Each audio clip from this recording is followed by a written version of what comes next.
Australia cricket దిగ్గజం Steve Smith test క్రికెట్లో అరుదైన ఘనత సాధించారు.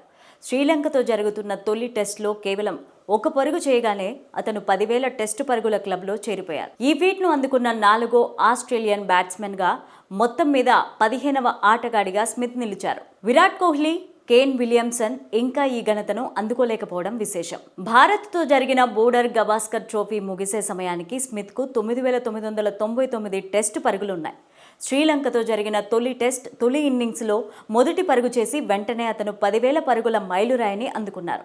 ఇది 115 మ్యాచ్లలో 205 ఇన్నింగ్లలో సాధించిన గొప్ప రికార్డ్. ప్రస్తుత క్రికెట్లో ఫ్యాబ్ 4గా పేరుగాంచిన Steve Smith, Virat Kohli, Kane Williamson, Joe రూట్లు టెస్ట్ క్రికెట్లో అత్యధిక పరుగులు చేసినవాడు జో రూట్. ఇప్పుడు స్మిత్ కూడా 10,000 మార్కును దాటగా కోహ్లీ, విలియమ్సన్ ఇంకా ఈ లెక్కకు దూరంగా ఉన్నారు. టెస్ట్ సెంచరీల్లో స్మిత్ హవా పరుగులతో పాటు సెంచరీల పరంగా కూడా స్మిత్ తనదైన ముద్ర వేశాడు. స్టీవ్ స్మిత్ 115 మ్యాచ్లు, 205 ఇన్నింగ్స్, 10,000కు పైగా పరుగులు, 34 సెంచరీలు చేశాడు.